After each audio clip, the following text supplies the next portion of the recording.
तो गाइस ये कहानी है टू अथॉरिटी नाम के एक असासिन का, जिसे इस वर्ल्ड के सबसे पावरफुल आदमी को मारने के लिए बुलाया गया है। अब इस जर्नी में कई सारे पार्टनर्स हमारी मदद करने वाले हैं, लेकिन मेन विलेन का हमें अकेले ही सामना करना पड़ेगा। कहानी की शुरुआत में हमें एक फैंसी रेस्टोरेंट को दिखाया जाता है, जहाँ पर असल में लड़कियों को बेचा जा रहा होता है और ये मोहतरमा इस बिजनेस का हेड होती है। अब यहाँ पर पहली लड़की को लाया जाता है और उसे 7 मिलियन येन में बेचा जाता है, जिसके बाद दूसरी लड़की को यहाँ पर लाया जाता है और सब लोग इसे खरीदना चाहते हैं, लेकिन ये असल में एक सीक्रेट एजेंट होती है जो इन सभी को पकड़ने के लिए आई है। जिसके बाद वो अपने गन से इन सारे लोगों को फायर करने लगती है, लेकिन तभी उसके सामने एक ऐसा आदमी आ जाता है जो मैजिक को यूज कर सकता है। अब इसी सेम टाइम पर एक दूसरी लड़की भी इन सारे लोगों से फाइट कर रही होती है और तभी यहाँ के मेन आदमी को मारकर उन सारी लड़कियों को यहाँ से जाने के लिए कहती है। जिसके बाद वो अपने पार्टनर को बचाने के लिए पहुँच जाती है। अब वो पहली लड़की मैजिक को यूज करने लगती है और दूसरी लड़की सारे लोगों को गन से मारने लगती है और तभी दूर में हमारे मेन कैरेक्टर टू अथॉरिटी के साथ उसकी बहन को दिखाया जाता है और तभी टू अथॉरिटी वहाँ की मेन लड़की के ऊपर फायर कर देता है।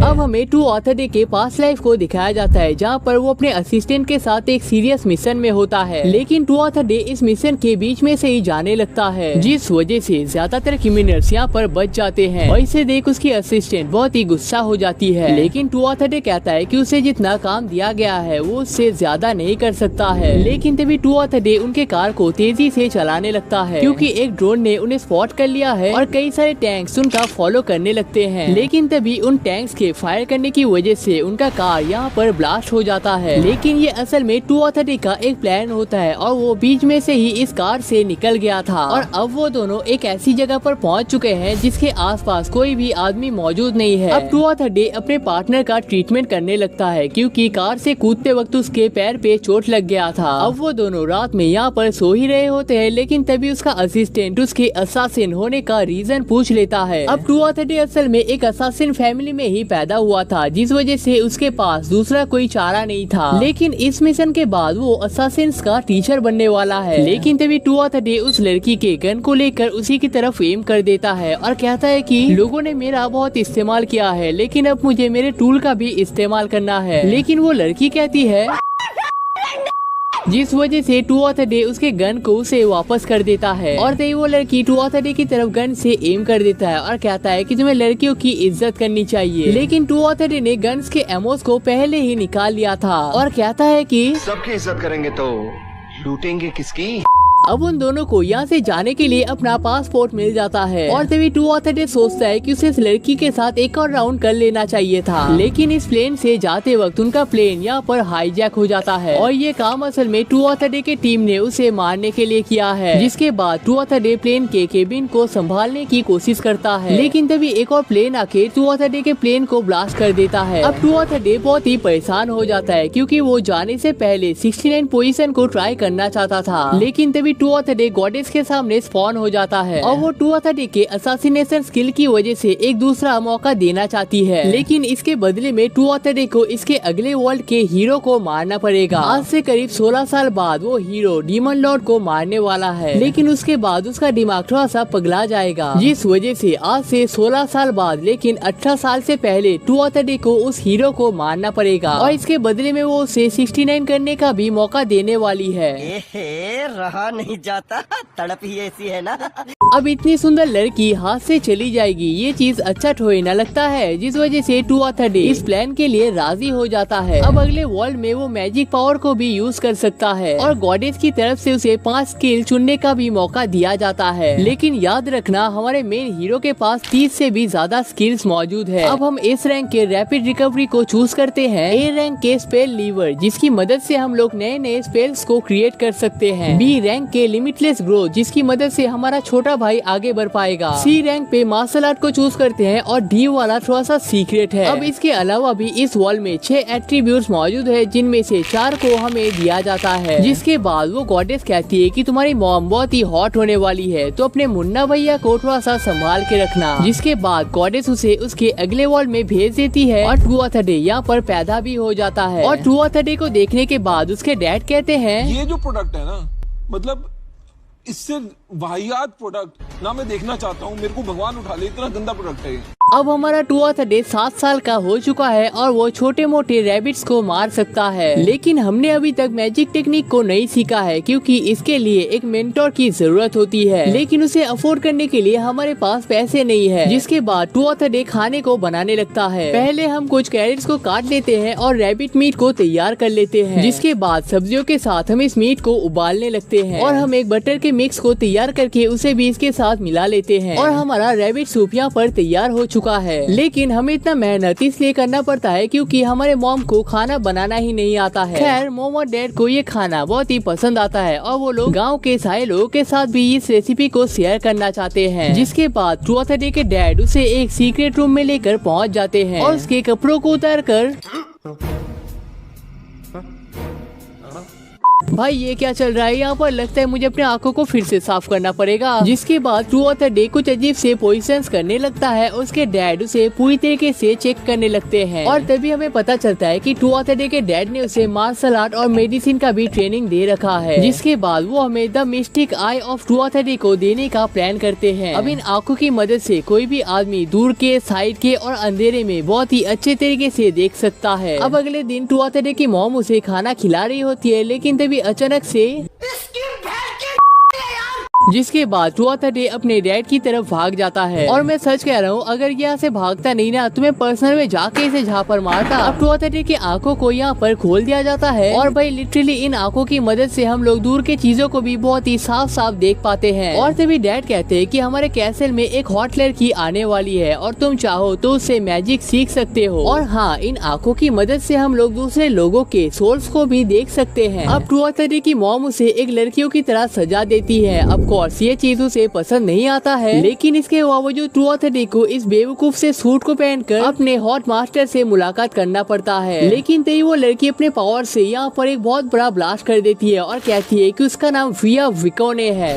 अब टुआथडे भी अपने आप को इंट्रोड्यूस कर देता है, लेकिन इस चीज से किसी को क्या ही फर्क पड़ता है। अब विया उसे एक फोर्स स्टोन को दे देती है जिससे मैजिक पावर को टेस्ट किया जाता है। अब ये फोर्स स्टोन थोड़ा सा अजीब बिहेव करने लगता है और नॉर्मल से बहुत तेजी से जलने लगता है, जिस वजह से टुआथडे से दूर में फेंक देता है और यहाँ पर बहुत बड़ा ब्लास्ट हो जाता है। अब टुआथडे के मॉम और डैड भी यहाँ पर पहुँच जाते हैं और वो लोग टुआथडे के ऊपर बहुत ही प्राउड फील करते हैं और कहते हैं ब्यूटीफुल। अब टुआथडे कहता है कि उसे कुछ और फॉर्स्टोन चाहिए, लेकिन विया उसे सामने से मना कर देती है।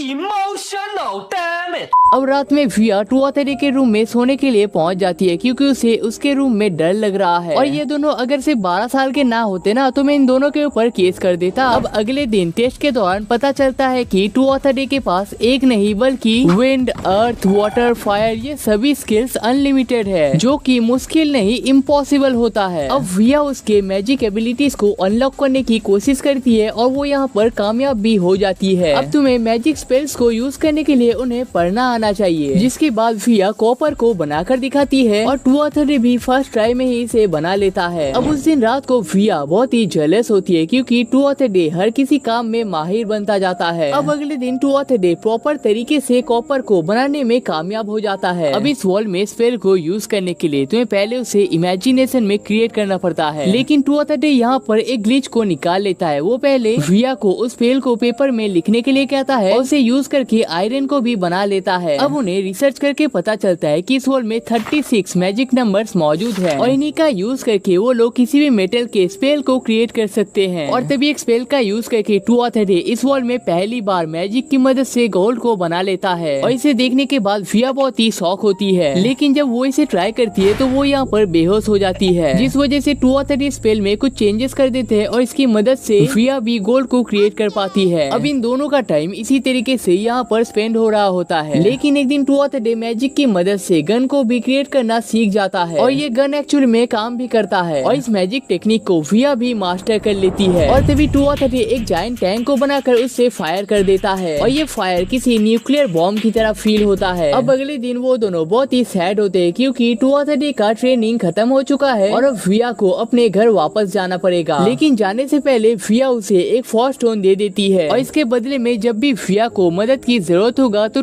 अथॉरिटी को जाकर उसकी हेल्प करनी पड़ेगी। और तभी टू अथॉरिटी उसे एक नाइफ दे देता है जिसे उसने अपने खुद के मैजिक पावर से बनाया है। अब अगले दिन विया यहाँ से चली जाती है और वो दोनों ही बहुत ही सैड हो जाते हैं। अब डैड हमें एक और जगह पर ले जाने लगते हैं जहाँ पर हमारा एक और टेस्ट होने वाला है। डैड हमें जेल में लेकर पहुँच जाते हैं जहाँ पर हमें एक रियल आदमी को मारना पड़ेगा क्योंकि ज्यादातर लोग अपने फीलिंग्स को कंट्रोल ही नहीं कर पाते हैं। और हमारा पहला टेस्ट एक लड़की के ऊपर होने वाला है। इस लड़की ने एक घर में चोरी करने के बाद उस पूरे घर को आग लगा दिया था जिस वजह से उस घर के सारे मेंबर्स मारे गए हैं। और तभी वो लड़की यहाँ पर रोने लगती है और कहती है कि वो बहुत ही गरीब है और इसके अलावा उसके पास दूसरा कोई चारा नहीं था। लेकिन तभी हम उस लड़की के हाथ को काट देते हैं। लेकिन तभी वो लड़की अपना कंट्रोल खो बैठती है और कहती है कि वो जल्दी हमें खत्म करने वाली है। लेकिन तभी हम एक नाइफ को फेंक कर उसी के खेल को खत्म कर देते हैं। अब अगले दिन हम फैमिली मेंबर्स के साथ बाजार में घूमने के लिए जाते हैं क्योंकि इस साल खेती बहुत ही अच्छी हुई है। लेकिन तभी मम टू अथॉरिटी के लिए कुछ कुकीज को खरीदना चाहती थी लेकिन टू अथॉरिटी इसके लिए मना कर देता है। लेकिन तभी मॉम यहाँ पर रोने लगती है और कहती है कि एक बच्चे होने के बावजूद तुम बच्चे की तरह बिहेव नहीं करते और अगर ऐसा ही चलता रहा तो वो यहाँ से चली जाएंगी, जिस वजह से टू अथॉरिटी इसके लिए राजी हो जाता है। और तभी टू अथॉरिटी की मॉम उससे हक कर लेती है और कहती है कि उन लोगों ने एक कुकी उन्हें फ्री में दे दिया है। अब इस साल जानवरों की क्वांटिटी भी बहुत ज्यादा होने की वजह से मीट की भी कोई कमी नहीं होती है। और टू अथॉरिटी ने जिस सूप की रेसिपी को बनाया था यहाँ के सारे लोगों को वो बहुत ही पसंद आता है। अब टू अथॉरिटी बहुत स्ट्रॉन्ग तो है लेकिन अकेले के पावर से वो हीरो को नहीं हरा सकता, इसलिए वो बाजार में एक ऐसे आदमी को ढूंढने के लिए आया है जिसके पास माना मौजूद है। उसे एक औरत मिल तो जाता है लेकिन ये बहुत ही बूढ़ी हो चुकी है, जिसके बाद वो टावर के ऊपर से माना वाले आदमी को ढूंढने की कोशिश करता है लेकिन इनमें से किसी के पास भी माना नहीं होता है। जिसके बाद अगले दिन हम फिर से शिकार के लिए निकल पड़ते हैं। अब इसी जंगल में हमें एक लड़की के सीन को दिखाया जाता है। ये लड़की बहुत ही कमजोर हो चुकी है और चलने के भी काबिल नहीं है। असल में इसके घर में खाने की कमी की वजह से उसे यहाँ से निकाल दिया गया है और अब उसके पास कोई जगह नहीं है रहने के लिए। लेकिन तभी यहाँ पर कई सारे वुल्फ आने लगते हैं और एक वुल्फ तो उस लड़की के ऊपर अटैक भी कर देता है। दूसरी तरफ टू अथॉरिटी भी इसी जंगल में घूम रहा होता है और फील कर पाता है कि यहाँ पर कई सारे वुल्फ मौजूद है और वो उसी डायरेक्शन में जाने लगता है। और तभी उस लड़की को देखने के बाद उसे बचाने के लिए पहुँच जाता है और अपने पावर्स को एक्टिवेट कर देता है। लेकिन तभी दो वुल्फ हमारे हैंड्स को पकड़ लेते हैं लेकिन तभी हम उन्हें तेजी से मार देते हैं और हमने जितने भी नए टेक्निक सीख रखे हैं उन सारे टेक्निक्स को इन वुल्फ्स के ऊपर यूज करने लगते हैं और इन सारे वुल्फ्स का खेल यहीं पर खत्म हो जाता है। अब इस लड़की का नाम है टाट और टू अथॉरिटी उससे यहाँ पर होने का रीजन पूछ लेता है। टाट कहते हैं कि ठंडी की वजह से उसकी फैमिली शिकार नहीं कर पा रही है और खाने की कमी की वजह से उसे उसके घर से निकाल दिया गया है, जिस वजह से वो पास ही के रीजन में जा रही है क्योंकि वहाँ पर खाने की कोई कमी नहीं है। जिस वजह से टू अथॉरिटी उस वुल्फ के मीट को यूज करके सूप को बना लेता है और एक कप सूप उस लड़की को खाने के लिए देता है। और इस लड़की को ये सूप इतना पसंद आता है कि वो एक और कप मांगने लगती है लेकिन टू अथॉरिटी उसे कम खाने के लिए कहता है वरना वो अपना सारा खाना निकाल देगा और बता देता है कि वो असल में टू अथॉरिटी रीजन का प्रिंस है। और तभी टाट शॉक हो जाती है और कहती है कि पिछली रात को उसके ड्रीम में गॉडेस आई थी और उसने कहा था कि एक पावरफुल पर्सन उसकी मदद करने वाला है। अब गॉडेस का नाम सुनने के बाद टू अथॉरिटी को ऐसा लगता है कि गॉडेस ने ही उसे यहाँ पर भेजा है, जिस वजह से टू अथॉरिटी बता देता है कि वो असल में एक असासिन है। उसने इससे पहले कई सारे लोगों को मार रखा है और इसी काम में उसे टाट की मदद की जरूरत है। टाट पहले थोड़ी सी परेशान तो होती है लेकिन और कोई रास्ता ना होने की वजह से वो यहाँ पर एक्सेप्ट कर लेती है और हमें पता चलता है कि इस लड़की के पास माना भी मौजूद है, जिसलिए हमें दूसरे पर्सन को ढूंढना नहीं पड़ेगा। अब हमें 2 साल बाद के सीन को दिखाया जाता है जहाँ पर टू अथॉरिटी सो रहा होता है और टाट उसे उठाने के लिए आती है और तभी टू अथॉरिटी कहता है कि वो सपने में टाट को ही देख रहा था क्योंकि वो इतनी हॉट हो चुकी है, जिसे सुनकर टाट बहुत ही शर्मा जाती है। अब हम यहाँ पर ब्रेकफास्ट करने लगते हैं जिसे टाट ने ही बनाया है लेकिन टू अथॉरिटी को ये खाना बहुत ही बेकार लगता है और कहता है कि इससे अच्छा खाना तो वो आंख बंद करके बना लेता है। लेकिन मॉम डैड को ये खाना बहुत ही पसंद आता है। अब खाने के बाद वो दोनों ट्रेनिंग रूम में पहुंच जाते हैं और उसके डैड की तरह टू अथॉरिटी भी टाट के कपड़ों को उतार कर उसे अजीब तरीके से चेक करने लगता है। अब इतने सालों में हमने जितने भी असासिनेशन टेक्निक को सीखा है उन सभी को हम टाट को सिखा देते हैं, लेकिन फाइनल ट्रेनिंग नाइफ का होता है जिसमें हर किसी को मास्टर बनना पड़ता है। लेकिन टाट नाइफ को बिल्कुल भी अच्छे तरीके से चला नहीं पाती है, लेकिन वो लंबे स्टिक को आसानी से हैंडल कर लेती है और घर के हर एक काम को करने में भी मदद करती है, मतलब एकदम वाइफ मटेरियल, जिस वजह से हम उसके लिए एक ब्रांड न्यू वेपन को बना कर देते हैं। और हम देखते हैं कि इस वेपन को देने की वजह से टाट बहुत ही अच्छे तरीके से मूवमेंट कर पाती है। लेकिन अगले दिन सोने के दौरान टू अथॉरिटी देखता है कि टाट भी उसके साथ सोई हुई है और कहती है कि अकेले में सोने में उसे डर लगता है, जिस वजह वजह से वो यहाँ पर आई है। वैसे मुझे ऐसा क्यों लग रहा है कि ये सेम डायलॉग मैंने किसी और जगह पर भी सुना है। अब हमें फिर से गॉडेस के सीन को दिखाया जाता है जहाँ पर उसके सामने वर्ल्ड का सबसे पावरफुल सोल्जर स्पॉन हो जाता है और उसे भी टू ऑफ द डे की तरह सेम ऑफर दिया जाता है और उसे भी इस वर्ल्ड में रीइंकार्नेट कर दिया जाता है। लेकिन इस वर्ल्ड में जाने के बाद वो बहुत ही लेजी और लूजर प्रूफ होता है।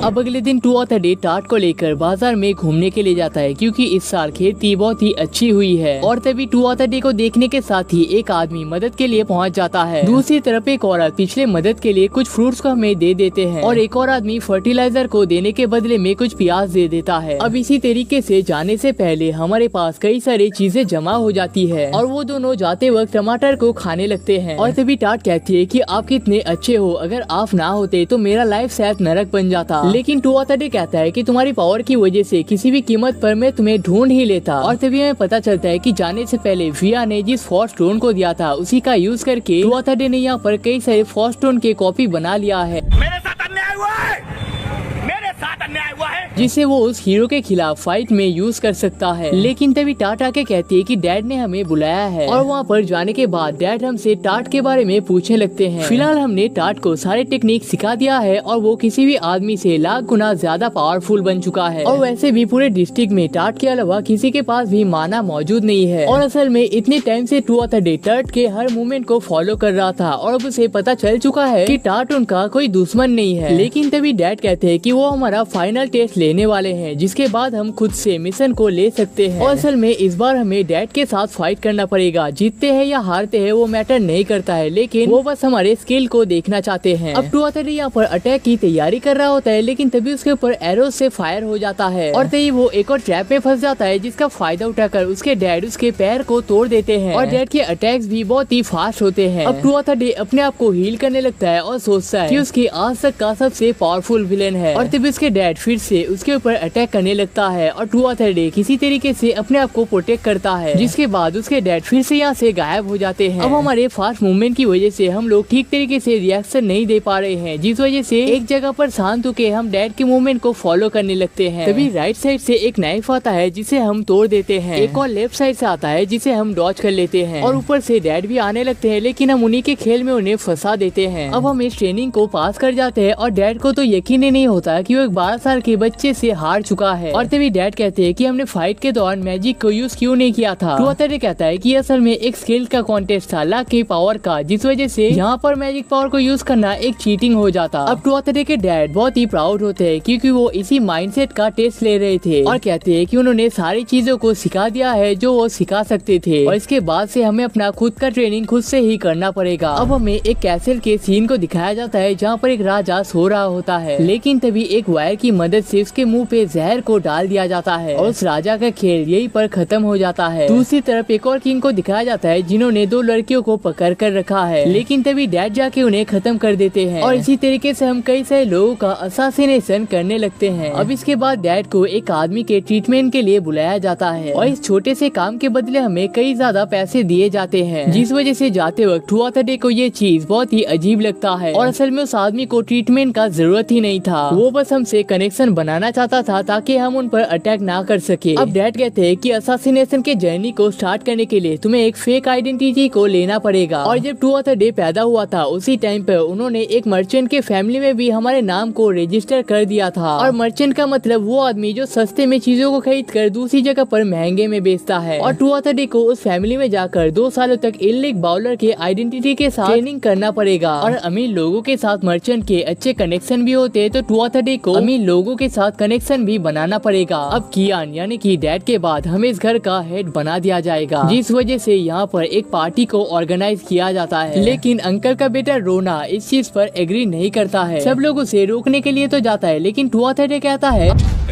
बोलने दे, तकलीफ हुआ है बेचारे को, बोल। रोना कहता है कि वो टू ऑफ द डे से कई गुना ज्यादा स्ट्रॉन्ग है और उसे ही इस घर का हेड होना चाहिए था और वो टू ऑफ द डे को बैटल के लिए भी चैलेंज कर देता है। अब हम इस बैटल के लिए राजी हो जाते हैं और मैच के स्टार्ट होने के साथ ही हम उसे पीछे से पकड़ लेते हैं एक धारदार नाइफ के साथ जिस वजह से 1 सेकंड में ही वो हार जाता है। लेकिन तभी रोना हम पे अटैक करने के लिए आता है लेकिन हम उसे ही पटक देते हैं। अब हम इस बैटल को जीत जाते हैं जिसे देख सब लोग तालियां मारने लगते हैं और तभी डैड कहते हैं कि पैदा होने के साथ ही उन्होंने हमारा ट्रेनिंग स्टार्ट कर दिया था और हमसे अच्छा इस घर को और कोई संभाल नहीं सकता। अब बाहर आने के बाद 230 देखता है कि रोना बहुत ही परेशान होता है क्योंकि इससे पहले वो किसी भी बैटल में नहीं हारा है, लेकिन 230 उसे एक कटाना गिफ्ट दे देता है क्योंकि उस जैसे पावरफुल लड़के को हमें जरूरत है और हम उसे अपना पार्टनर बनाने का ऑफर देते हैं और रोना इसे खुशी खुशी एक्सेप्ट भी कर लेता है। अब अगले दिन 230 अपने जर्नी को स्टार्ट करने वाला है और टार्ट भी उसके साथी में होता है। अब हमारा नाम अब 230 नहीं रहा है, हमारा नाम बन चुका है ए लेग बाउलर, लेकिन फिर भी हम इसे 230 कहकर ही पुकारेंगे क्योंकि इतना कंफ्यूजन कौन लेता है। अब इसके बाद 230 अपने हेयर को ब्लैक कर लेता है और एक चश्मा भी पहन लेता है ताकि कोई उसे पहचान ना सके और टार्ट भी अपने नए ड्रेस को पहन लेती है। अब हमें मिल्ट्यू शहर में महा नाम की एक लड़की को दिखाया जाता है और एक और आदमी जो इस शहर में नया होता है और उसे यहाँ पर किसी चीज के बारे में पता नहीं है और तभी महा उस आदमी के साथ अपने दोस्त को भेज देता है और गिफ्ट के तौर पर एक डॉल भी दे देती है और हमें पता चलता है कि एक लड़कियों का ग्रुप मिलकर यहाँ पर टूर गाइड का काम करते हैं। वैसे मैं भी लाइफ के रास्ते में भटक चुका हूँ तो शायद महा मेरी मदद कर सकती है। अच्छा।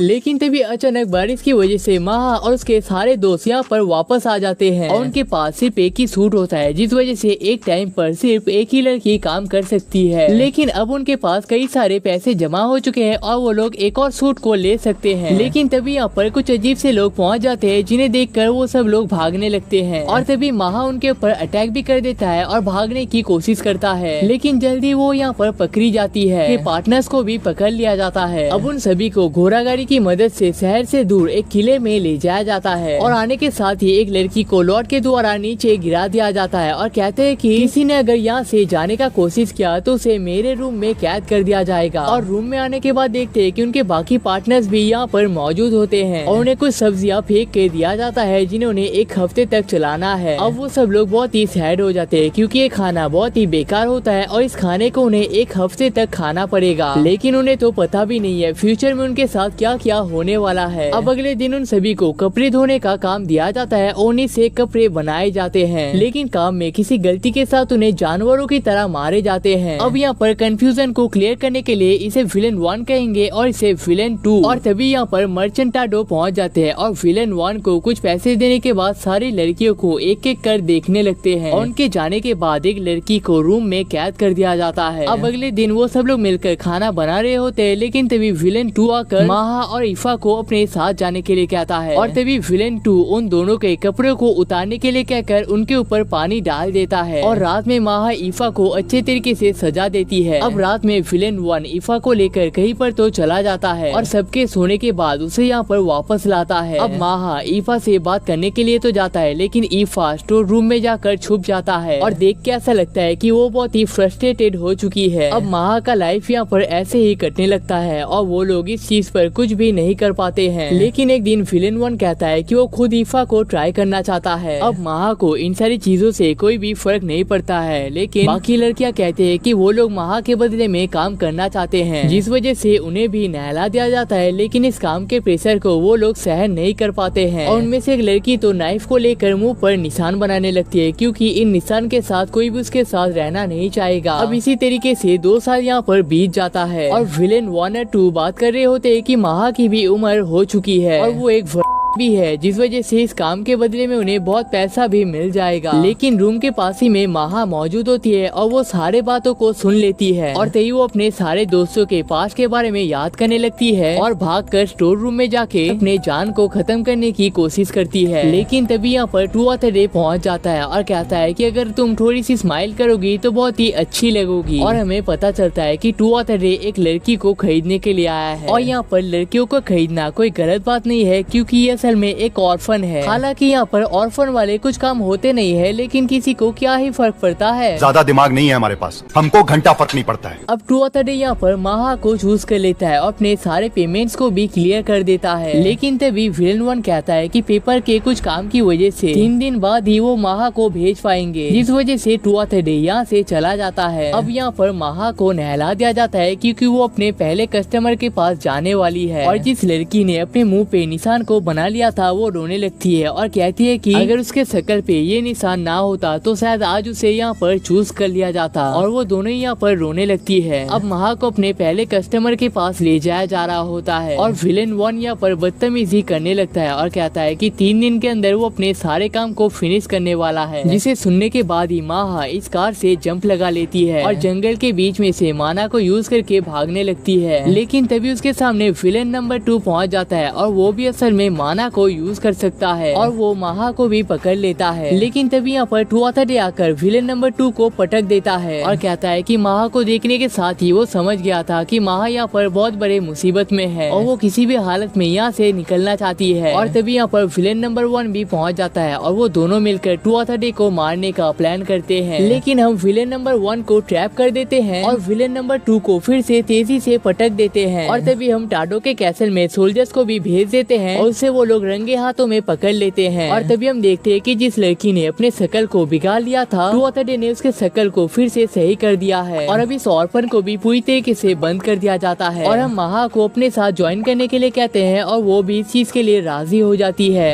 अब बैरिड यानी कि टुआथडे का नकली भाई यहाँ पर बीमार होता है, जिस वजह से टुआथडे उसका चेकअप कर लेता है। लेकिन हम किसी को भी इसके बारे में बताने से मना कर देते हैं। और तभी बेलमैन यानी कि टुआथडे का नकली बाप हमें कुछ पेपर्स को दिखा देते हैं, जिनका मतलब है कि इस आदमी ने महा को अडॉप्ट कर लिया है और अब महा बॉलर फैमिली का हिस्सा और हमारी बहन बन चुकी है। अब यहाँ पर 6 महीने बीत जाते हैं और टुआथडे के डैड कहते हैं कि उन्होंने एक वाइन के शॉप को खोला था, लेकिन वो पूरी तरीके से फेल हो चुका है, जिस वजह से वो उस वाइन शॉप को हमारे नाम करने वाले हैं और हम वहाँ पर जो चाहे वो बेच सकते हैं क्योंकि वो हम पर पूरा ट्रस्ट करते हैं। अब टुआथडे अपने घर पहुँच जाता है और वहाँ पर महा और टाट ने मिलकर टुआथडे के लिए स्पेशल डिश को बनाया है। ये खाना हमें बहुत पसंद आता है और हम उस शॉप के बारे में इन दोनों को बता देते हैं। अब हमें कुछ ऐसा बेचना पड़ेगा जिससे हमारा ज्यादा प्रॉफिट हो सके और ये बड़े राजाओं को भी पसंद आना चाहिए, जिससे हमें उनके साथ कांटेक्ट करने का मौका मिलेगा, जिस वजह से हम ब्यूटी प्रोडक्ट को बेचने का प्लान करते हैं। और इस टाइम पर हम 13 साल के हो चुके हैं, जिसका मतलब है कि उस हीरो को मारने के लिए हमारे पास 5 साल का टाइम बचा हुआ है। और तभी हमारे रूम में टाट और महा पहुँच जाते हैं हमारे साथ सोने के लिए और कहते हैं कि इस बार उन दोनों को अकेले सोने में डर लग रहा है, जिसलिए वो यहाँ पर आए हैं। लेकिन टुआथडे कहता है झूठ पे झूठ बोलती जा रही है, शर्म नहीं आती?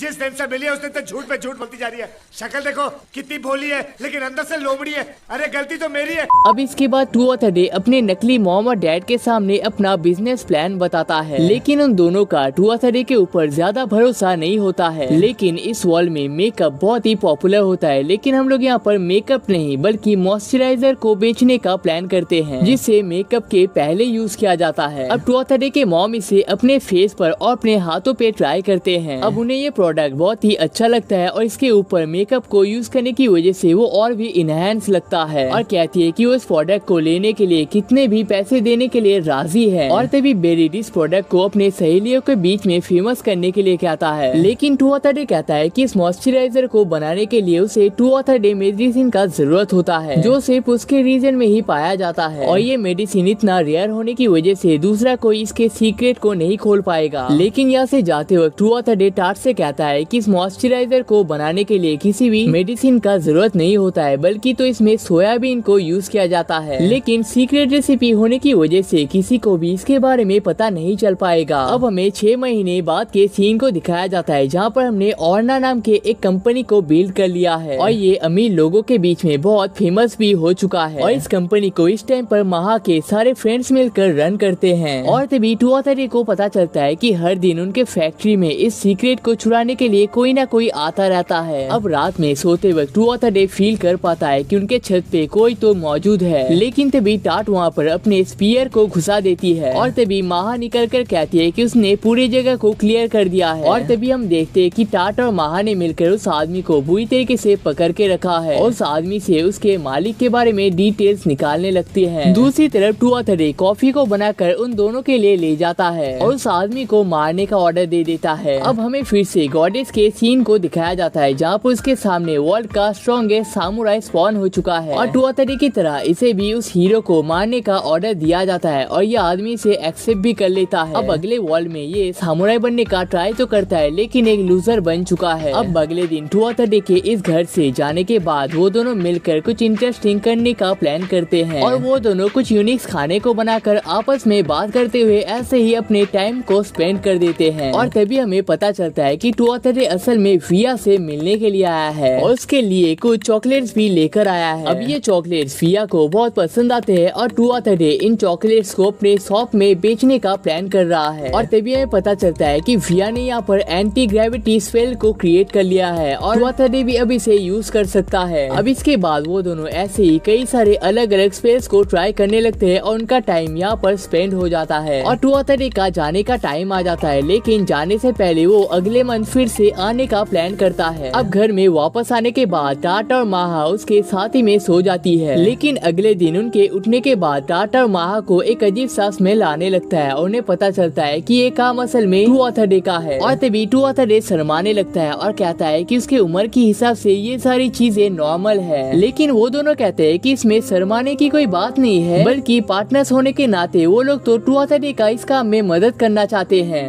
ये सब क्या देखना पड़ रहा है?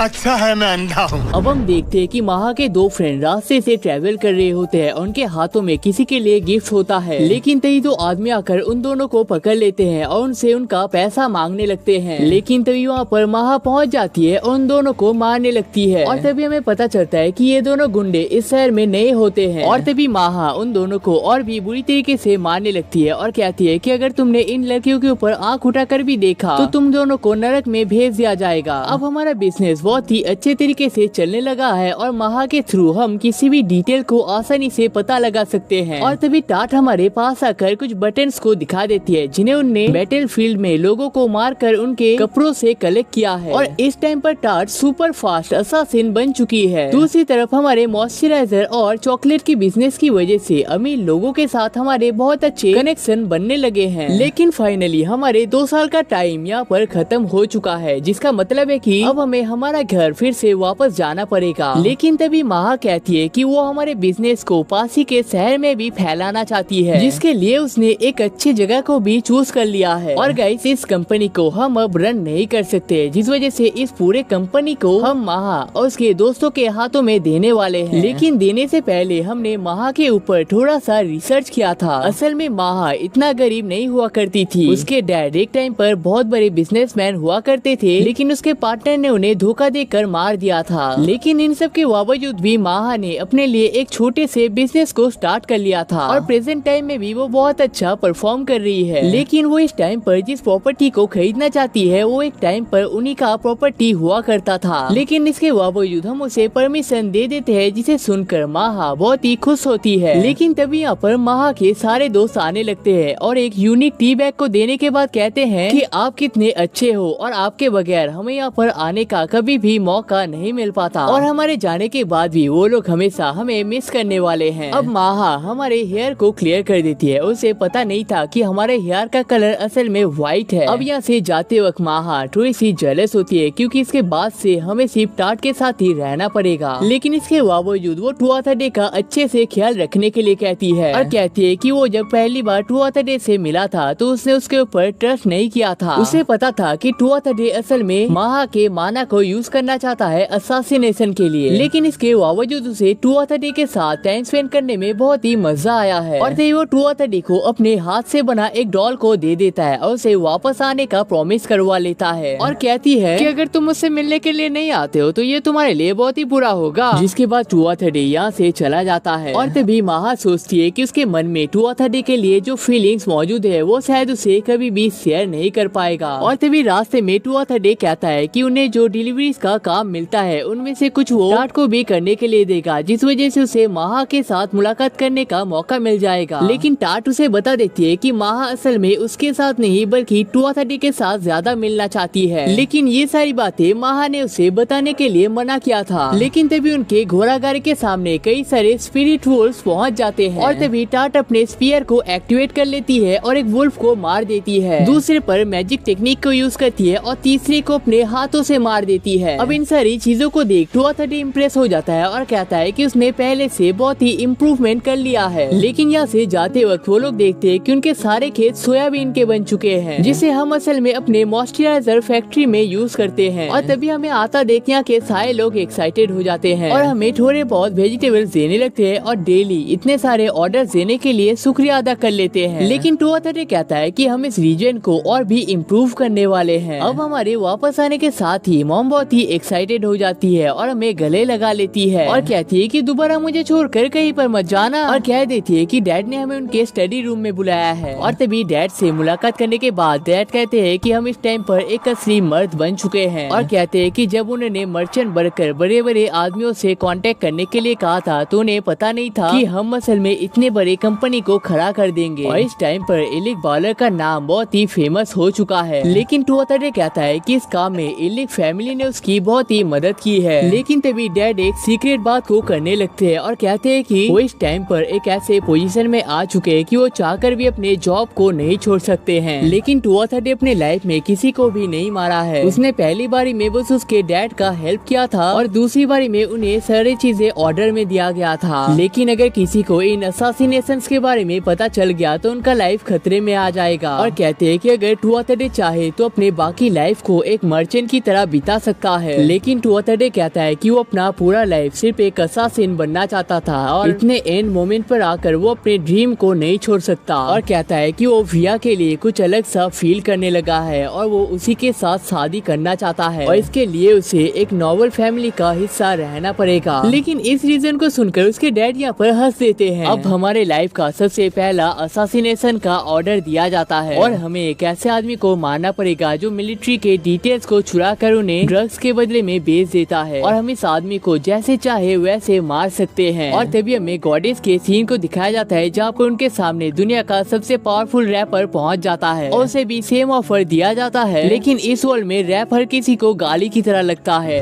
अब हम ये सारी बातें टाट को भी बता देते हैं और हमें पता चलता है कि इस ड्रग का नाम असल में वीसीन है। लेकिन उस आदमी को मारने से पहले हमें उसके बारे में कुछ डिटेल्स का पता होना जरूरी है, जिस वजह से कुछ कबूतरों की मदद से हम वहाँ के पास मैसेज को भेजने वाले हैं ताकि वो हमें कुछ डिटेल्स भेज सके। अब अगले दिन हम यहाँ पर सो रहे होते हैं लेकिन तभी मॉम आकर कहते हैं कि वो इस काम में आज हमारी मदद करना चाहते हैं। लेकिन 230 कहता है कि मुझे तो किसी मदद की जरूरत नहीं है। लेकिन तभी मॉम कहती है कि उसे टाट की मदद से पता चल चुका है कि हमने उस बेड पर उस टाइम पर क्या किया था और कहती है कि एक बारी हमें भी दिखा दो, हमें भी तो देखने का मौका मिलना चाहिए। लेकिन तभी टाट आकर कहती है आप लोग यहाँ पर क्या बात कर रहे हो, ये काम तो मुझे दिया गया है। जिसके बाद 230 के पास बोलने के लिए कुछ नहीं बचता है। जिसके बाद मॉम को हम इस रूम से निकाल देते हैं और अपना ड्रेस अप करने लगते हैं। लेकिन तभी मॉम यहाँ पर कहने लगती है कि अब तो हमारी उम्र होने वाली है और शायद ज्यादा दिनों तक जीने का भी मौका नहीं मिलेगा, जिस वजह से तुम्हें जल्दी से शादी कर लेना चाहिए। देखो हमने कुछ लड़कियों को ऑलरेडी चूज कर रखा है और उनमें से कौन सा तुम्हें पसंद आता है। लेकिन तभी टाट कहती है कि 230 भी बहुत ही छोटा है शादी के लिए और वैसे भी मेरे होते हुए उन्हें वाइफ की क्या ही जरूरत है। जिसे सुनकर मॉम टाट को ही 230 से शादी करने के लिए कहती है। लेकिन इसे सुनकर टाट बहुत ही शर्माने लगती है। लेकिन तभी 230 कहता है कि हम दोनों बहुत अच्छे दोस्त हैं और हम लोग कभी भी ऐसा काम नहीं कर सकते। अब रात में हम लोग अपने सफर की तैयारी करने लगते हैं और बिना किसी दूसरे थॉट के रफ्तार से भरे इस सीक्रेट मिशन को हम लोग स्टार्ट कर लेते हैं। अब 230 उस आदमी के टाउन में पहुंच जाता है और कोई कंफ्यूजन ना होने की वजह से हम उस आदमी को टारगेट 1 कहेंगे। अब इस शहर में आने के बाद वो लोग देखते हैं कि वॉर की वजह से इस गांव के वॉरियर्स का हालत बहुत ही खराब हो रखा है। लेकिन तभी एक लड़की आकर कहती है कि हम लोग यहाँ पर जैम को सेल कर रहे हैं, क्या आप हमसे थोड़े से जैम लेना चाहेंगे। अब टाट और 230 यहाँ पर लवर्स बनने का नाटक करने लगते हैं और थोड़े से जैम को ट्राई कर लेते हैं। लेकिन उनके पास में कुछ आदमी उनकी तरफ बढ़ने लगता है, जिस वजह से 230 और टाट मिलकर उन्हें बहुत ही आसानी से हरा देते हैं। जिसके बाद वो उन जैम के बकेट को भी यहाँ पर नीचे गिरा देते हैं और कहते हैं कि तुम्हें अंदाजा है इस जैम के अंदर क्या मिलाया गया है। लेकिन फिर भी वो लड़की रोते हुए इन जैम को उठाने लगती है। अब हम इस लड़की के घर में पहुँच जाते हैं जहाँ पर उसकी मॉम बहुत ही अजीब सा बिहेव करने लगती है और ड्रग्स के नाम मिलने की वजह से वो अपना दिमाग का कंट्रोल खो रही है। लेकिन तभी तभी 230 उन्हें पकड़ लेता है और एक टेक्निक का यूज कर लेता है, जिस वजह से उनका नशा यहाँ पर उतर जाएगा। जिसके बाद हम यहाँ से चले जाते हैं। अब घर में पहुँचने के बाद हमें पता चलता है कि ऑर्ना कंपनी की तरफ से हमारे लिए कुछ गिफ्ट्स आए हैं, लेकिन इन्हीं के अंदर में असल में माहा का सीक्रेट मैसेज होता है। हमें पता चलता है कि हमारे टारगेट का नाम असल में वेंसर है और वो जिस ड्रग को बेचता है उसे फीस नाम के एक प्लांट से बनाया जाता है। अब इस प्लांट को खाने से ढेर सारे हार्मोन्स एक साथ निकलने लगते हैं, लेकिन उसका असर खत्म होने के बाद उन सभी का हालत उस लड़की के मॉम की तरह हो जाता है। लेकिन वेंसर का कनेक्शन बड़े बड़े फैमिली से होने की वजह से कोई भी उसके ऊपर उंगली नहीं उठा पाता है, जिस वजह से इस काम को अब 230 को ही करना पड़ेगा। जिसके बाद हम माहा से मुलाकात कर लेते हैं और हमसे मिलने की वजह से माहा बहुत ही खुश होती है और कहती है कि मेरे ना होने की वजह से तुम्हारे और टाट के बीच में वो चीज करने का मौका तो मिल गया होगा ना। लेकिन 230 कहता है कि हम सब लोग एक फैमिली है और हम लोग हमेशा वैसे ही रहने वाले हैं। लेकिन तभी माहा कहती है कि तुम इस वर्ल्ड के सबसे हैंडसम लड़के हो, तुम्हें कोई भी लड़की आसानी से मिल सकती है। वो अलग बात है कि हमें पता है कि तुम्हारा और विया का कनेक्शन चल रहा है, लेकिन तुम तो असल में एक नॉवल हो, तो तुम चाहो तो एक से भी ज्यादा शादी कर सकते हो और तुम्हें तो इस चीज का फायदा भी उठाना चाहिए। अब हम वेंसर के गांव में पहुंच जाते हैं और ये गांव भी खेतीबाड़ी के ऊपर निर्भर है, जिस वजह से ये उतना बड़ा नहीं हो पाया है। लेकिन इसके बावजूद वेंसर का कैसल बहुत ही लाजवाब होता है और हमारे आने के बाद वेंसर की वाइफ बहुत ही हैप्पी हो जाती है, क्योंकि अब उन्हें ऑर्ना के नए प्रोडक्ट को ट्राई करने को मिलेगा। और तभी वो दोनों कहने लगते हैं कि आप उस दुनिया की सबसे खूबसूरत लड़की हो, तो आपको अगर ये प्रोडक्ट अच्छा लगता है तो सभी को ये प्रोडक्ट अच्छा लग ही जाएगा। और इस मॉइस्चराइजर को ट्राई करने के बाद उन्हें अपना स्किन पहले से ज्यादा सॉफ्ट लगने लगता है और कहते हैं कि वो लोग हमेशा इतना अमीर नहीं हुआ करते थे, हाल ही में उनका बिजनेस इतना पॉपुलर हुआ है। लेकिन तभी यहाँ पर वेंसर खुद पहुँच जाते हैं उन दोनों से मुलाकात करने के लिए और यहाँ पर आने के साथ ही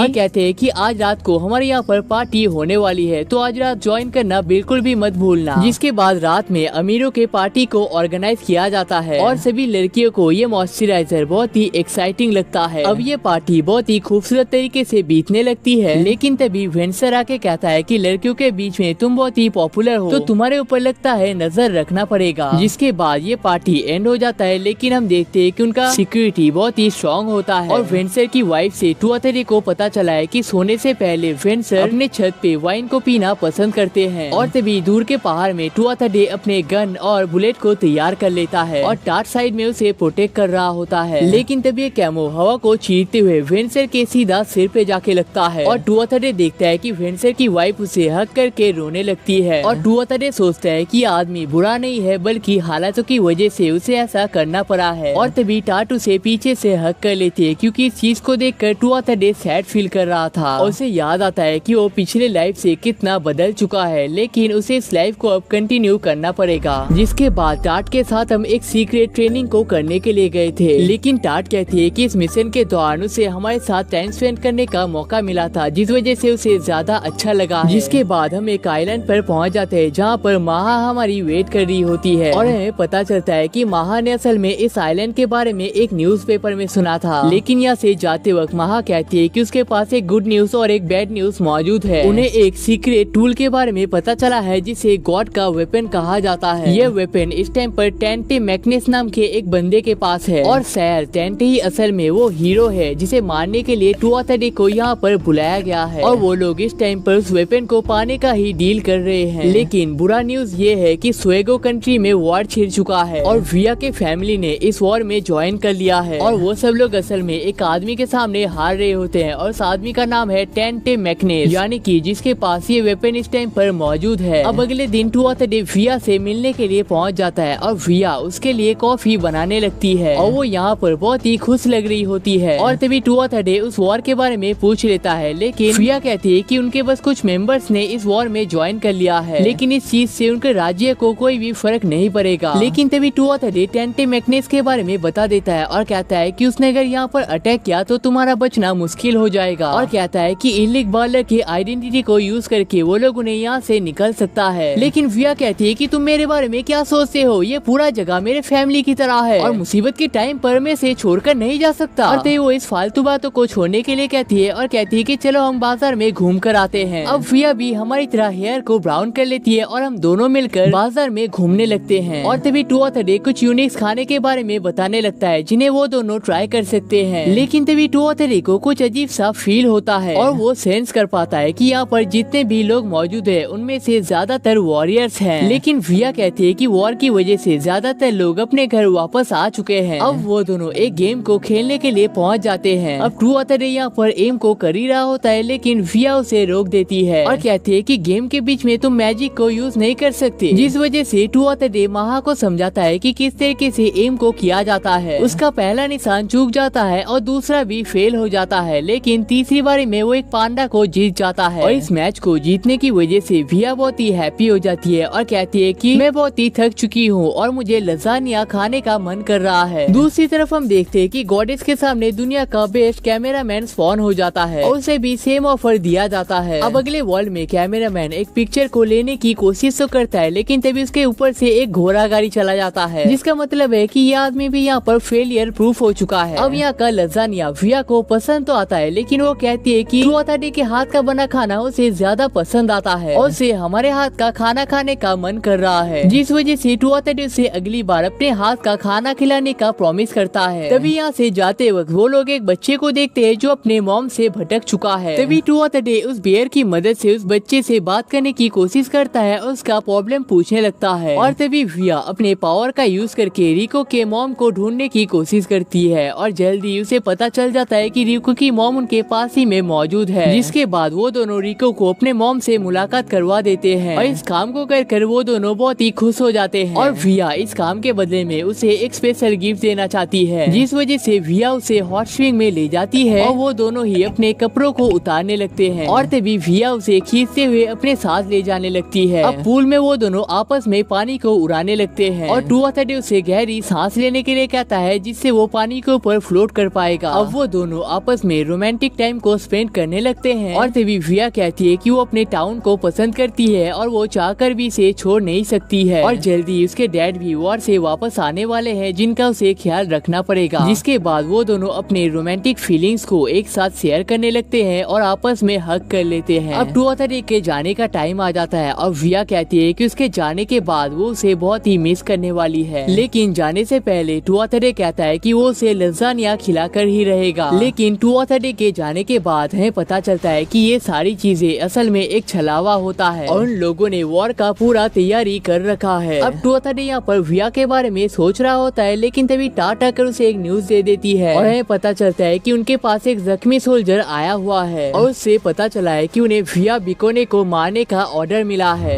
लेकिन तभी टू ऑथरडे कहता है कि विया तो असल में नोबल फैमिली का हिस्सा है, तो हम ऐसा कैसे कर सकते हैं और अगर इस अटैक के बारे में बाकी नोबल फैमिली को पता चल गया तो हमारा लाइफ खतरे में आ जाएगा। लेकिन डैड कहते हैं कि आज से कुछ टाइम पहले सुएगो में जिस वॉर को लड़ा गया था वहाँ पर विया के डैड हार गए थे, जिस वजह से उनका ज्यादातर प्रॉपर्टी उनके ओपोनेंट के पास जा चुका है। लेकिन वो लोग इस टाइम पर पूरे कंट्री में कंट्रोल पाना चाहते हैं, जिस वजह से वो लोग विया को मारना चाहते हैं और विया इतनी अच्छी है कि उसने पूरे कंट्री को ही अपने साथ फाइट करने के लिए मना लिया है और शायद वो लोग इस बैटल को जीत भी जाए, लेकिन वो लोग ज्यादा दिनों तक टिक नहीं सकते हैं। और यही न्यूज ये सोल्जर हमें यहाँ पर देने के लिए आए थे और तभी हमें पता चलता है कि असैसिनेशन के ऑर्डर को विया के डैड ने ही हमें दिया है और वो लोग असल में विया को मारने नहीं वाले हैं बल्कि उसे मारने का नाटक करने वाले हैं। लेकिन ये चीज उनके रूल के खिलाफ है, जिस वजह से टू ऑथरडे इस ऑफर को रिजेक्ट भी कर सकता है, जिस वजह से टू ऑथरडे के डैड को वहाँ पर जाना पड़ेगा। लेकिन उनके पावर कम होने की वजह से वो टू ऑथरडे को ही वहाँ पर जाने का रिक्वेस्ट करते हैं। अब ये सारी चीजें रूल के खिलाफ होने की वजह से टू ऑथरडे इस ऑफर को लेना नहीं चाहता था, लेकिन वो फिर से अपने काम को अपने फीलिंग से ऊपर नहीं रखना चाहता था, जिस वजह से वो इसे एक्सेप्ट कर लेता है और कहता है कि इस जॉब को लेने के लिए उसके पास 3 रीजन है। पहला, विया ने उसे मैजिक टेक्निक सिखाया है, दूसरा विया से टू ऑथरडे शादी करने वाला है और तीसरा टू ऑथरडे ने उसे प्रॉमिस किया था कि जब भी उसे मदद की जरूरत होगा टू ऑथरडे उसका मदद करने के लिए पहुंच जाएगा। और तभी डैड कहते हैं कि हमारे इतने कड़े रूल्स होने के बावजूद उन्होंने भी हमारे रूल्स को एक बार ही तोड़ा था, हमारी मॉम मॉम के लिए और बताते हैं कि मॉम असल में बिकोने फैमिली का ही हिस्सा है और इसी वजह से हम तीनों के हेयर कलर सिल्वर व्हाइट है। लेकिन उन्होंने सोचा नहीं था कि हम भी उनकी तरह सेम काम को करेंगे। अब हमारे पास टाट पहुंच जाती है और कहती है कि वो हमारा मदद करना चाहती है, लेकिन टुआथडे कहता है कि हमें 300 किलोमीटर दूर जाना पड़ेगा जो कि तुम्हारे लिए इम्पॉसिबल है। लेकिन टाट कहती है कि वो हमारे साथ नहीं जाने वाली, वो तो हमारे माना को बचाने में मदद करने वाली है। जिसके बाद वो अपने विंड स्पेल का यूज करके हमें तेजी से ले जाने लगती है। अब हमारे फुल तेजी की वजह से सामने का विंड फोर्स हमारे ज्यादातर माना को वेस्ट कर देता है, लेकिन इस सील की वजह से नेगेटिव एनर्जी क्रिएट हो रहा है और हम आगे की तरफ बढ़ रहे हैं। लेकिन इतने सारे प्रेशर को सहने की वजह से टाट को यहाँ पर तकलीफ होने लगती है और वो मन में सोचती है कि आज से कुछ साल पहले टुआथडे ने उसके लाइफ को बचाया था खुद के फायदे के लिए। अब दूसरे लोगों को ये चीज बुरा तो लग सकता है, लेकिन इससे पहले टाट को किसी की भी जरूरत नहीं थी, जिस वजह से टुआथडे का मदद करके उसे अंदर से अच्छा फील होता है। लेकिन तभी यहाँ पर बारिश भी स्टार्ट हो जाता है, जिस वजह से सील का प्रेशर और भी बढ़ जाता है। अब टुआथडे उसे रोकने के लिए तो कहता है, लेकिन टाट अपने पूरे पावर को यूज करने लगती है और तभी टाट सोचती है कि टुआथडे ने अपने लाइफ में काफी सारी चीजों को अचीव कर लिया है जिनके लिए उन्हें एक टूल की जरूरत है और वो और कुछ बन सके या ना सके, लेकिन वो टुआथडे के लिए एक अच्छा टूल बनना चाहती है। लेकिन तभी टाट का सील यहाँ पर टूट जाता है और टुआथडे उसे तेजी से पकड़ लेता है। अब टाट यहाँ पर बुरी तरीके से रोने लगती है और कहती है कि इससे आगे वो बढ़ नहीं सकती है, लेकिन टुआथडे कहता है कि तुमने बहुत ही अच्छा काम किया है। जिसके बाद टुआथडे अपने जर्नी में अकेले ही आगे बढ़ने लगता है। जिसके बाद टाट और भी बुरी तरीके से रोने लगती है क्योंकि टुआथडे कभी भी उसका नहीं हो पाएगा। दूसरी तरफ हम देखते हैं कि गॉडेस के सामने दुनिया का बेस्ट टीचर स्पॉन हो चुका है, लेकिन इसे हीरो को पढ़ाने का काम दिया जाता है। एक और तरफ टुआथडे के डैड मॉम से कह रहे होते हैं कि हमारा बेटा बहुत ही पावरफुल है और इस अटैक को सिर्फ वही ही रोक सकता है। अब टुआथडे यहाँ पर आने के बाद देखते हैं कि विया के ओपोनेंट में 1500 से भी ज्यादा सोल्जर्स मौजूद है, जिनमें से कई सारे तो मैजिक यूजर्स भी होते हैं। लेकिन इनका सामना करने के लिए विया के पास सिर्फ 200 ही मेंबर्स होते हैं। लेकिन टुआथडे ये नहीं समझ पाता है कि इतने सारे सोल्जर्स होने के बावजूद वो सब लोग कैसल पर अटैक क्यों नहीं कर रहे हैं। और तभी टुआथडे तेजी से एक पोजीशन में जाकर जितने भी मैजिक यूजर्स होते हैं उन सभी को हेडशॉट मारने लगता है। जिसके बाद वो सब लोग डिफेंस मोड में पहुंच जाते हैं और टुआथडे की तरफ फायर करने लगते हैं। और तभी टुआथडे नोटिस करता है कि सारे मैजिक यूजर्स को पीछे रखा गया है, जबकि उन्हें सबसे फ्रंट में होना चाहिए था, जिसका मतलब है कि टाट यहाँ पर गन का यूज कर रहा है, जिस वजह से ये लोग आगे नहीं बढ़ पा रहे। और तभी टुआथडे अपने मैजिक पावर का यूज करके उन सारे सोल्जर्स का बातें सुनने लगता है और उसे पता चलता है कि यहाँ पर ज्यादातर लोग घबराए हुए हैं। और टुआथडे ने यहाँ पर माना स्टोन को भी लाया था, जिसमें अपने मैजिक को यूज करके एरोस को शूट करने की वजह से यहाँ पर बहुत बड़े ब्लास्ट होने लगते हैं। लेकिन इन ब्लास्ट के खिलाफ लड़ने का उनके पास कोई भी तजुर्बा नहीं होता है। जिसके बाद टुआथडे टाट को नोटिस कर लेता है, लेकिन यहाँ पर बमबार के फायदे को उठाकर सारे सोल्जर्स यहाँ पर आगे बढ़ने लगते हैं। जिसके बाद टुआथडे के आगे बढ़ते हुए यहाँ पर एक लड़की के बॉडी को नोटिस कर लेता है और अपने पावर का यूज करके विया के रूम तक जाने का रास्ता पता लगा लेता है। जिसके बाद एक बड़े से बैग को लेकर वो विया के रूम में पहुंच जाता है और विया को देखने के साथ ही उसे हग कर लेता है। दूसरी तरफ हम देखते हैं कि ईफा महा के पास एक लेटर को लेकर पहुंच जाती है, जिसे देखने के बाद महा कहती है कि ये लेटर तो उसे टुआथडे के पास भेजना पड़ेगा। अब हमें फिर से गॉडेस के सीन को दिखाया जाता है और वो प्राइम पावर से कहते हैं कि दुनिया के जितने भी टॉप क्लास लोग थे उन सभी के सोल को उसने इस वर्ल्ड में रीइंकार्नेट कर दिया है। लेकिन देख के ऐसा लगता है कि इनमें से कोई भी हीरो को नहीं हरा सकता है, जिस वजह से वो प्राइम पावर से हेल्प मांगते हैं। जिसके बाद प्राइम पावर दुनिया के सबसे पावरफुल सोल को भेज देते हैं, जो कि असल में टुआथडे का होता है। अब टुआथडे के सीन को देखने के बाद विया के डैड उससे हैंडशेक कर लेते हैं और कहते हैं कि उन्होंने ही विया को असासिनेट करने का ऑर्डर दिया था। और तभी टुआथडे कहता है कि वो इस रूम में आग लगा देने वाला है, जिससे सभी को ऐसा लगेगा कि विया ने अपने आप को खत्म कर लिया है और इसीलिए उसने उस लड़की के बॉडी को यहाँ पर लाया था। दूसरी तरफ विया के डैड उन सभी सोल्जर्स का ध्यान अपनी तरफ खींचने वाले हैं ताकि उनके सोल्जर्स यहाँ से भाग सके, जिसके कुछ दिनों बाद वो लोग यहाँ पर फिर से अटैक करने के लिए आएंगे। लेकिन इससे पहले विया को सभी को एक मैसेज देना पड़ेगा। अब विंडो को खोलकर विया अपना मैसेज देने के लिए जा ही रहा होता है, लेकिन तभी टुआथडे को यहाँ पर बहुत ही अजीब सा फील होता है। और ऐसा फीलिंग पिछली बार से तब हुआ था जब उनका प्लेन क्रैश करने वाला था और उस सैटेलाइट ने उन्हें डिटेक्ट कर लिया था और तभी उनके कैसल में बहुत बड़ा ब्लास्ट हो जाता है। लेकिन ठीक मोमेंट पे टुआथर्डे ने विया को बचा लिया था। और तभी हम देखते हैं कि टेंटे मैग्नेस यहाँ के सारे सोल्जर्स के ऊपर अपने वेपन से अटैक करने लगता है। और हम देखते हैं कि टेंटे के पास बहुत ज्यादा माना होता है, जिस वजह से हम अपने सबसे पावरफुल वेपन की मदद से मैग्नेस के ऊपर फायर कर देते हैं। लेकिन हम देखते हैं कि इतने बड़े अटैक के बावजूद मैग्नेस पूरे पावर के साथ खड़ा होता है। और तभी मैग्नेस को देखने के बाद विया के डैड हमें यहाँ से जाने के लिए कहते हैं और कहते हैं कि ये वही आदमी है जिसने अकेले ही उस पूरे वॉर को जीता दिया था। और तभी मैग्नेस कहता है कि उन्हें हमारा पावर बहुत ही पसंद आया है, जिस वजह से वो हमारे साथ 1v1 करना चाहते हैं। और अगर हम जीत जाते हैं तो अपने सेना को लेकर यहाँ से चला जाएगा। दूसरी तरफ टुआथर्डे के डैड वायलिन बजा रहे होते हैं और उसकी मॉम टुआथर्डे का वेट कर रहे होते हैं। और तभी मॉम एक सीक्रेट लेटर को लेकर डैड के पास पहुंच जाते हैं। दूसरी तरफ मैग्नेस कहता है कि मुझे मेरे लायक वर्दी ओपोनेंट कभी भी नहीं मिला था, तो तुम यहाँ से जाने का कोशिश बिल्कुल भी मत करना। दूसरी तरफ टुआथर्डे कहता है कि उसने अपने सबसे पावरफुल टेक्निक को ऑलरेडी यूज कर लिया है, तो वो किसी भी कीमत पर उसे डुओ पे हरा नहीं सकता। जिसे सुनकर विया उसे यहाँ से जाने के लिए कहती है। लेकिन तभी टुआथर्डे एक और वेपन को समन कर लेता है और अपने पावर को यूज करके कहीं पर तो भेज देता है। और तभी टुआथर्डे कहता है कि मैं कोई हीरो नहीं हूँ, बचपन से मुझे असासिनेशन के लिए ट्रेन किया गया है, तो आज भी मुझे वही ही करना चाहिए। लेकिन प्रॉब्लम ये है कि अगर ये असली हीरो होता है तो उस डीमन को भी हमें ही हराना पड़ेगा। जिसके बाद हम मैग्नेस के पास बैटल करने के लिए पहुंच जाते हैं और हमारे वेपन से जितना भी उसे डैमेज हुआ था उन सभी को उसने रिकवर कर लिया है। और तभी टुआथर्डे मन में किसी चीज का काउंटिंग कर रहा होता है और टाइम को वेस्ट करने के लिए कहता है, अगर मैं इस बैटल को हार जाता हूँ तो क्या होगा। मैग्नेस कहता है कि तुम्हारे क्वीन के साथ साथ ये पूरा कैसल हमारा हो जाएगा। और तभी टुआथर्डे सारे सोल्जर्स को दूर में जाने के लिए कहता है, क्योंकि उनका अटैक बहुत ही बड़ा होने वाला है। और तभी मैग्नेस भी अपने सेना को पीछे जाने के लिए कहता है और हम देखते हैं कि इस बैटल को गॉडेस भी देख रहे होते हैं। अब मैग्नेस अपने पूरे पावर को एक्टिवेट कर देता है और टुआथर्डे के काउंटडाउन में भी बस थोड़ा सा ही टाइम बचा हुआ है। जिसके बाद टुआथर्डे यहाँ पर फाइनल टॉस को कर देता है और कहता है, मैं कोई वॉरियर नहीं हूँ, मुझे कोई बैटल नहीं करना है, मुझे बस इस मैच को जीतना है। और तभी यहाँ पर बहुत बड़ा ब्लास्ट हो जाता है जिसे कोई भी संभाल नहीं पा रहा होता है। अब यहाँ पर क्या हुआ है वो आपको समझ में नहीं आया होगा, लेकिन ये असल में इंसानों का ही बनाया हुआ एक टेक्निक है, जिसमें मेटल के रॉड को स्पेस से छोड़ने की वजह से वो अर्थ की तरह बहुत ही तेजी से आने लगता है। और आपको याद होगा कि विया ने हमें पास्ट में एंटी ग्रेविटी स्पेल को सिखाया था, जिसकी मदद से हमने इस बड़े से वेपन को स्पेस में भेज दिया था और अपने पावर का यूज करके इसे धरती की तरफ खींच रहे थे। लेकिन इसके जलने का भी बहुत हाई चांस था, जिस वजह से हमने विंड मैजिक का यूज करके इसे यहाँ पर बचा लिया था। लेकिन इसे यूज करने के लिए आपका टारगेट बहुत ही स्ट्रॉन्ग होना चाहिए, जिसके लिए आप लोगों को याद होगा कि हम एक आइलैंड पर गए थे और उसी आइलैंड पर हमने इसका ट्रेनिंग भी किया था। कुल मिलाकर एक बहुत बड़े असासिनेशन के प्लान को हमने यहाँ पर सक्सेसफुली कर लिया है। लेकिन हमारे इस बड़े से अटैक पावर की वजह से हम किसी दूर में जाकर गिर जाते हैं, जिसके बाद हम अपने आप को हील करने लगते हैं। लेकिन इसी के दौरान हम यहाँ पर बेहोश हो जाते हैं। अब अगले दिन हम देखते हैं कि सारी चीजें नॉर्मल हो चुकी है और विया के हमें हक कर लेती है और विया कहती है कि इस वॉर में तुम्हारा कोई फायदा नहीं था, तो तुम मुझे बचाने के लिए क्यों आए थे। और तभी टुआथर्डे उस स्टोन को दिखा देता है जिसे विया ने ही उसे दिया था और कहता है कि भूल गई, मैंने तुम्हें प्रॉमिस किया था। जिसके बाद टुआथर्डे फाइनली विया को किस कर लेता है। अब सारे वॉरियर्स अपने घर जाने लगते हैं और टुआथर्डे विया को अपने घर लेकर जाता है। दूसरी तरफ महा की वजह से हमारे मॉइस्चराइजर का काम बहुत ही अच्छा चल रहा है, जिसके बाद इस काम को कंप्लीट करने की वजह से डैड हमारी तारीफ कर देते हैं और कहते हैं कि विया को इस टाइम पर सेफ रखने के लिए उसे हमारे बहन के तौर पर यहाँ पर ही रहना पड़ेगा। और हमें पता चलता है कि महा ने उस टाइम पर जिस लेटर को भेजा था वहाँ पर लिखा गया है कि हीरो इस टाइम पर एल्वेन किंगडम में मौजूद है, जिसका मतलब है कि टेंटे असल में वो हीरो नहीं था और लॉर्ड एपोना रियनेन इस वर्ल्ड का असली हीरो है। और गाइस इसी के साथ हमारा वीडियो यहाँ पर खत्म हो जाता है। कमेंट करके बताना कि ये वाला एपिसोड आपको कैसा लगा और इसके अगले पार्ट में आपको हीरो के बारे में काफी सारे डिटेल्स पता चलने वाले हैं, जिन्हें जानकर आपको मजा ही आ जाएगा। तो उसके लिए कमेंट सेक्शन में पार्ट 2 लिखना मत भूलना और इस वीडियो का लाइक एम है 3K लाइक्स उसे भी कंप्लीट कर देना। और अगर आपको इस टाइम पर कोई खतरनाक सा एक्शन एनिमे देखने का मन कर रहा है तो इस वाले वीडियो को देख सकते हो, आपको मजा आ जाएगा।